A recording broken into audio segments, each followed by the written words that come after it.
ಎಲ್ಲರಿಗೂ ನಮಸ್ಕಾರ. ಇಂದು ನಾವು 10ನೇ ತರಗತಿಯ ಸಮಾಜ ವಿಜ್ಞಾನಕ್ಕೆ ಸಂಬಂಧಿಸಿದ ಅಧ್ಯಾಯ 23ನೇ ಸಾಮೂಹಿಕ ವರ್ತನೆ ಮತ್ತು ಪ್ರತಿಭಟನೆಗಳು ಈ ಪಾಠದ ಅಭ್ಯಾಸಗಳನ್ನು ಚರ್ಚಿಸೋಣ. ಮೊದಲಿಗೆ ಮುಖ್ಯ ಪ್ರಶ್ನೆ 1.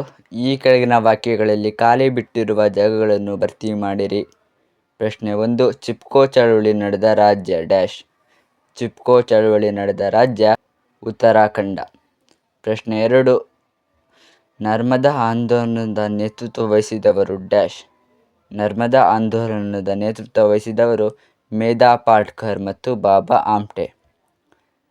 ಪ್ರಶ್ನೆ 3. ಡಾಕ್ಟರ್ ಶಿವರಾಮ ಕಾರಂತರು ಡ್ಯಾಶ್ದಲ್ಲಿ ಅಣುವಿದ್ಯುತ್ ಸ್ಥಾವರ ಸ್ಥಾಪಿಸುವುದನ್ನು ವಿರೋಧಿಸಿದರು. ಉತ್ತರ ಕೈಗಾ. ಡಾಕ್ಟರ್ ಶಿವರಾಮ ಕಾರಂತರು ಕೈಗಾದಲ್ಲಿ ಅಣುವಿದ್ಯುತ್ ಸ್ಥಾವರ ಸ್ಥಾಪಿಸುವುದನ್ನು ವಿರೋಧಿಸಿದರು.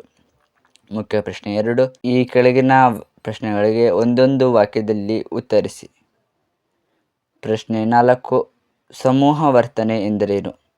ಉತ್ತರ: ಸಾಕಷ್ಟು ದೊಡ್ಡ ಸಂಖ್ಯೆಯ ಜನರ ಆಕಸ್ಮಿಕವಾದ ಹಾಗೂ ಯೋಜನಾಬದ್ಧವಲ್ಲದ ರೀತಿಯ ಆಲೋಚನೆ, ಭಾವನೆ ಹಾಗೂ ವರ್ತನೆಗೆ ಸಮೂಹ ವರ್ತನೆ ಎನ್ನುವರು. ಪ್ರಶ್ನೆ 5. ಚಿಪ್ಕೋ ಚಳುವಳಿಯ ನೇತಾರ ಯಾರು? ಉತ್ತರ: ಚಿಪ್ಕೋ ಚಳುವಳಿಯ ನೇತಾರರು ಸುಂದರ್ಲಾಲ್ ಬಹುಗುಣ ಹಾಗೂ ಚಂಡೀ ಪ್ರಸಾದ್ ಭಟ್. ಪ್ರಶ್ನೆ 6. ಸ್ವಸಹಾಯ ಸಮೂಹ ಎಂದರೇನು? ಸ್ವಪ್ರಜ್ಞೆ, ಸ್ವಪ್ರೇರಣೆ ಮತ್ತು ಪರಸ್ಪರ ನಂಬಿಕೆಯೊಂದಿಗೆ ತಮ್ಮ ಆರ್ಥಿಕ ಸಾಮಾಜಿಕ ಅಗತ್ಯಗಳನ್ನು ತಾವೇ ಪೂರೈಸಿಕೊಳ್ಳುವ ಉದ್ದೇಶದಿಂದ ರೂಪಿತವಾದ ಸಮೂಹವನ್ನು ಸ್ವಸಹಾಯ ಸಮೂಹ ಎನ್ನುವರು. ಪ್ರಶ್ನೆ 7. ಕಾರ್ಮಿಕ ಚಳುವಳಿ ಎಂದರೇನು? ಉತ್ತರ: ಕಾರ್ಮಿಕರ ಘನತೆಯನ್ನು ಎತ್ತಿ ಹಿಡಿಯುವುದಕ್ಕಾಗಿ ಹಾಗೂ ಕಾರ್ಮಿಕರ ಹಿತಾಸಕ್ತಿಗಳನ್ನು ರಕ್ಷಿಸುವುದಕ್ಕಾಗಿ ಕಾರ್ಮಿಕ ಸಂಘಟನೆಗಳ ಮೂಲಕ ನಡೆಯುವ ಚಳುವಳಿಯನ್ನು ಕಾರ್ಮಿಕ ಚಳುವಳಿ ಎನ್ನುತ್ತಾರೆ. ಮುಖ್ಯ ಪ್ರಶ್ನೆ 3. ಕೆಳಗಿನ ಪ್ರಶ್ನೆಗಳಿಗೆ ಗುಂಪುಗಳಲ್ಲಿ ಚರ್ಚಿಸಿ 2 ಅಥವಾ 3 ವಾಕ್ಯಗಳಲ್ಲಿ ಉತ್ತರಿಸಿ. ಪ್ರಶ್ನೆ 8. ಸಮೂಹ ವರ್ತನೆಯು ಏನನ್ನು ಒಳಗೊಂಡಿದೆ? ಉತ್ತರ: ಜನಮಂದೆ, ದೊಂಬಿ, ಸಾರ್ವಜನಿಕ ಅಭಿಪ್ರಾಯ, ಕ್ರಾಂತಿ, ಸಾಮಾಜಿಕ ಆಂದೋಲನ, ಪೊಳ್ಳು ಸುದ್ದಿಗಳ ಪ್ರಚಾರ, ಚಿಪ್ಕೋ ಚಳುವಳಿ, ಅಪ್ಪಿಕೋ ಚಳುವಳಿ, ಮಹಿಳಾ ಚಳುವಳಿ. ಪ್ರಶ್ನೆ 9. ಜನಮಂದೆ ಎಂದರೇನು? ಉದಾಹರಣೆ ಕೊಡಿ.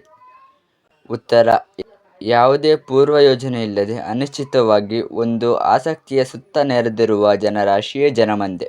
ಉದಾಹರಣೆ: ರಸ್ತೆ ಅಪಘಾತ ವೀಕ್ಷಿಸಲು ಸೇರಿದ ಜನಸಮೂಹ, ಚಿತ್ರಮಂದಿರದಲ್ಲಿ ಟಿಕೆಟ್ ಪಡೆಯಲು ಸೇರಿದ ಜನಸಮೂಹ. ಪ್ರಶ್ನೆ 10. ಜನಮಂದೆಯ ಸ್ವರೂಪವನ್ನು ತಿಳಿಸಿ.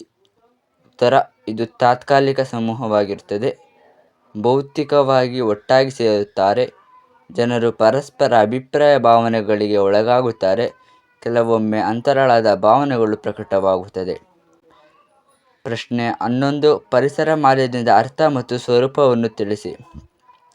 ಉತ್ತರ: ನಮ್ಮ ಸುತ್ತಮುತ್ತಲಿನ ಪರಿಸರವು ವಿಷಕಾರಕ ಹಾಗೂ ರಾಸಾಯನಿಕ ಅಂಶಗಳಿಂದ ಕಲುಷಿತವಾಗಿರುವುದನ್ನು ಪರಿಸರ ಮಾಲಿನ್ಯ ಎನ್ನುವರು. ಹೆಚ್ಚುತ್ತಿರುವ ಜನಸಂಖ್ಯೆ, ನಗರಗಳ ಬೆಳವಣಿಗೆ, ಕೈಗಾರಿಕಾ ಅಭಿವೃದ್ಧಿ, ತಾಂತ್ರಿಕ ಪ್ರಗತಿ, ಸಾರಿಗೆ ವ್ಯವಸ್ಥೆ, ಅರಣ್ಯಗಳ ನಾಶ. ಪ್ರಶ್ನೆ 12. ಮಹಿಳಾ ಸ್ವಸಹಾಯ ಸಮೂಹಗಳ ಪ್ರಾಮುಖ್ಯತೆಯನ್ನು ವಿವರಿಸಿ. ಉತ್ತರ: ಸ್ತ್ರೀಯರ ಸಾಮಾಜಿಕ ಶಕ್ತಿ ಹೆಚ್ಚಳ, ಸಾಮಾಜಿಕ ಆರ್ಥಿಕ ಅಭಿವೃದ್ಧಿಗೆ ಅವಕಾಶ, ಸ್ತ್ರೀಯಲ್ಲಿ ಶಿಕ್ಷಣ ಜಾಗೃತಿ, ಸ್ವಾವಲಂಬಿ ಜೀವನಕ್ಕೆ ಸಹಕಾರಿ, ದೌರ್ಜನ್ಯಗಳನ್ನು ಎದುರಿಸಲು ಸಹಾಯಕ, ಸ್ತ್ರೀಯರಿಗೆ ಎಲ್ಲ ಕ್ಷೇತ್ರಗಳಲ್ಲಿ ಸೂಕ್ತ ಅವಕಾಶಗಳು. ಇದಾಗಿತ್ತು ಈ ಒಂದು ಪಾಠದ ಪ್ರಶ್ನೋತ್ತರಗಳು. ಮುಂದಿನ ವಿಡಿಯೋದಲ್ಲಿ ಮುಂದಿನ ಪಾಠದ ಪ್ರಶ್ನೋತ್ತರಗಳೊಂದಿಗೆ ಸಿಗೋಣ. ಅಲ್ಲಿವರೆಗೂ ನೋಡ್ತಾ ಇರಿ ನಮ್ಮ ಯೂಟ್ಯೂಬ್ ಚಾನಲ್. ಈ ವಿಡಿಯೋ ಇಷ್ಟ ಆದರೆ ಲೈಕ್ ಮಾಡಿ, ಶೇರ್ ಮಾಡಿ, ಸಬ್ಸ್ಕ್ರೈಬ್ ಮಾಡಿ ಅಂತ ಹೇಳ್ತಾ ಥ್ಯಾಂಕ್ ಯು ಫಾರ್ ವಾಚಿಂಗ್.